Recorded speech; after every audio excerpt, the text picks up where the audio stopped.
नमस्कार, प्रणाम, जय हिंद। कैसे हैं आप लोग। बिहार स्वास्थ्य विभाग में एक भर्ती आई थी स्टाफ नर्स की बहाली। 2 बार फॉर्म भरने का मौका दिया गया, दोनों डेट अब समाप्त हो चुका है। इस वीडियो में बताने वाले कि टोटल कितने लोगों ने फॉर्म भरा है।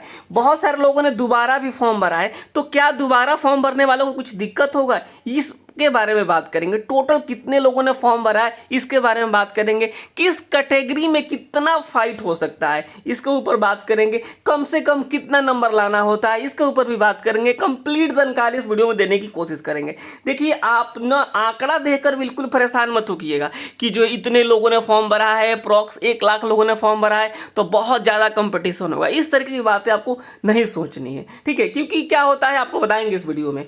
चलिए इस वीडियो को स्टार्ट कर लेते हैं, लेकिन उसके पहले आपसे छोटा सा रिक्वेस्ट, अगर आपने अभी तक इस चैनल को सब्सक्राइब नहीं किया है तो जरूर कर लीजिएगा। देखिए, सबसे पहले हम बात कर लेते हैं कि जो सीटों की संख्या 11,300 प्लस थी, ठीक है, ये सीटों की संख्या थी। और जो फॉर्म भरने वालों का जो संख्या है अप्रॉक्स लगभग 95,000 है।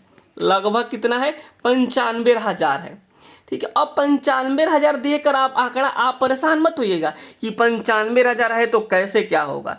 एक सीट पे केवल 8 लोग हैं, एक सीट पे, ठीक है, यानी 95,000 टोटल क्या है, ये जो है फॉर्म भरने वालों की संख्या है। और अगर आप इससे डिवाइड करेंगे 11,389 से, तो क्या हो जाएगा, यहाँ पे जो 8 पॉइंट समथिंग है, यानी एक सीट पे समझिएगा कि 8 लोगों से फाइट है। लेकिन बहुत सारे लोगों ने दोबारा फॉर्म भरा, बहुत सारे लोगों ने जो है ऐसे ही चेक करने के लिए रजिस्ट्रेशन कर दिया। यानी आप मान के चलिए एक सीट पे मात्र आपको 7 लोगों से फाइट करना है। यानी जो है ये जो है 7 पे आंकड़ा जो है करेक्ट बैठेगा। 7 के आसपास, 7 हो गया, 7.5 हो गया, इतना ही। तो आप ये जो आंकड़ा देकर मत चौंकिए कि इतने लोगों ने फॉर्म भरा। आप तो यहाँ सीटों की संख्या भी तो देखिए, 11,300 सीटें कम नहीं होती है, ये बात आपको समझनी होगी। तो कोई कुछ भी कह रहा है उससे आप लोग परेशान मत होइए कि बहुत ज़्यादा कंपटीशन होगा। अभी मैं आपको बताऊंगा आज ही के एक वीडियो में इसके बाद से कि बिहार में अभी बीटीएससी ने एक रिजल्ट जारी किया है, उसमें उसको कैंडिडेट ही नहीं मिल रहे हैं। कैंडिडेट ही नहीं मिल रहे हैं, लोग मिनिमम पासिंग मार्क्स लेके नहीं आ पा रहे हैं। तो यहाँ पे जो कंपटीशन है, फॉर्म भरने वालों की संख्या साथ मत जाइएगा। मैं बता दूं, बिहार में एक बहाली आई थी, एएनएम की बहाली। फॉर्म भरने वालों की संख्या उस टाइम बता दें कितना है, 42,000 के आसपास थी, 42 से 45,000। जो है सोचिए, बहुत ऐसी कैटेगरी थी जहाँ पे लोग मतलब कि मिनिमम पासिंग मार्क्स लेके नहीं आए। तो ये चीज़ आपको सोचनी हो। 42,000 है, यहाँ 72,000 है, 92,000 है, उससे कोई फर्क नहीं पड़ता है। समझ गए आप लोग। तो ये सारी चीज़, बहुत सारे लोग ऐसे सर्टिफिकेट लिए हुए हैं, तो उनसे जो है ज़्यादा दिक्कत नहीं होगा आपको। दिक्कत तब होगी जब पढ़ाई सब कोई मन से करेगा। तो देखिए, जो यूआर कैटेगरी का स्थिति है, इसमें थोड़ा सा कंपटीशन आपको देखने को मिलेगा यूआर कैटेगरी में। क्योंकि क्या बात है कि जो है अदर स्टेट के लोग जो हैं वो यूआर कैटेगरी में जाएंगे। ये बात बिल्कुल सही है कि चाहे वो बिहार के जो लोग हैं वो ईडब्ल्यूएस लगा दिए हैं, वो बिल्कुल सेफ जोन में है।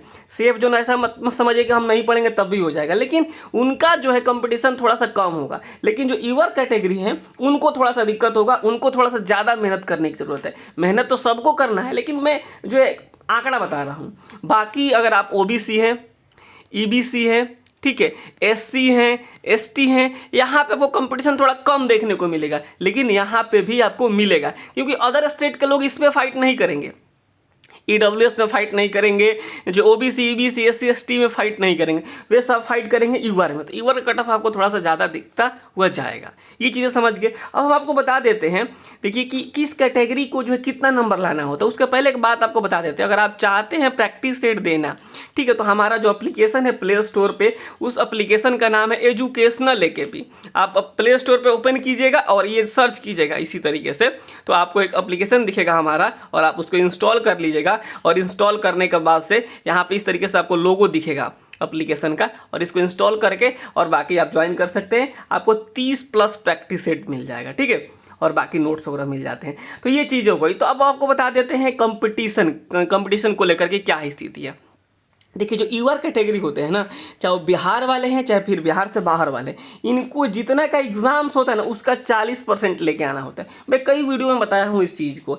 जो आपको ओबीसी वगैरह आते हैं उनको जो है मैं बता दूँ, उनको 36.5% लेके आना होता है, जिसे पिछड़ा वर्ग कहा जाता है, ठीक है, पिछड़ा वर्ग, ठीक है। एक होता है अत्यंत पिछड़ा वर्ग, अत्यंत पिछड़ा वर्ग जिसे कहा जाता है ईबीसी, ठीक है। ईबीसी जिसे कहा जाता है उनको मैं बता दूं, उनको लाना होता है 34, समझ गए, 34 नंबर, यानी 34%, जितने का एग्जाम होगा उसका 34%। एक होता है एससी और एसटी, इनको लाना होता है 32%, ठीक है। चाहे महिला की हम बात कर ले, चाहे वो युवा की महिला हो यानी जनरल कैटेगरी की महिला हो, चाहे वो ओबीसी की हो, चाहे वो ईबीसी की हो, चाहे वो एससी की हो, चाहे वो एसटी की हो, उन सबको लाना होता है महिलाओं को 32%, ठीक है। समझ गए आप लोग। और युवा कैट मान लीजिए कोई आप अदर स्टेट के हैं, आप महिला हैं, तब भी आपको 40 ही लाना होगा, क्योंकि आप अदर स्टेट वाले में युवा में जाएंगे, ठीक है। ये जो है केवल बिहार वालों के लिए है।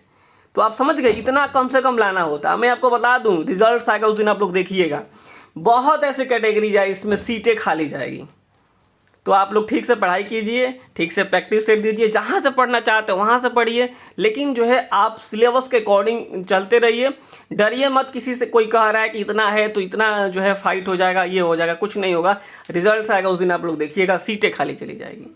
अगर आप सही से पढ़ेंगे तो सब कुछ सही होगा। बाकी फॉर्म भरने वालों पर नहीं जाना है। आप आरआरबी के एग्ज़ाम में देखिएगा ना कितना फॉर्म गिरता है, तो उससे क्या होता है, तैयारी लोग छोड़ देता है। तो ये चीज़ें हैं, बस आपको ये डरना नहीं है कि अदर स्टेट के आ गए हैं। तो हमें बता ही दिया कि युवा कैटेगरी में थोड़ा सा जो है कंपटीशन बढ़ेगा।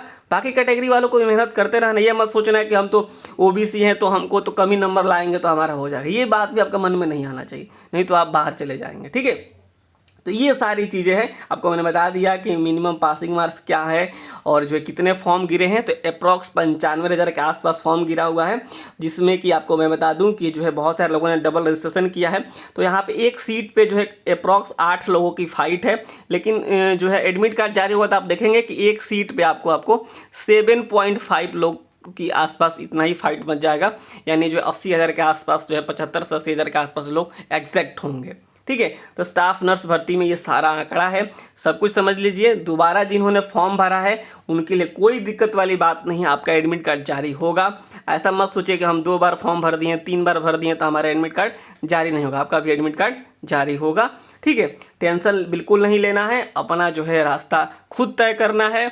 और जो है अब एक 1-1.5 महीने के आसपास आप लोग आँख मूंद कर यूट्यूब थोड़ा छोड़ दीजिए। इस तरीके की जो है कितना गिरा है तो हमको इतना टेंशन है, उतना टेंशन है, आप पढ़ाई पर अब लग जाइए, आप लोग सफल होइएगा तो ठीक है। बाकी अगर हमारे यहाँ से आप टेस्ट देना चाहते हैं तो मैंने बता ही दिया, आप दे सकते हैं, जो कि आपको मिल जाएगा इस Bihar staff nurse practice set, ठीक है। बाकी आपकी मर्जी है। इस वीडियो में इतना ही रखते हैं। नमस्कार, धन्यवाद।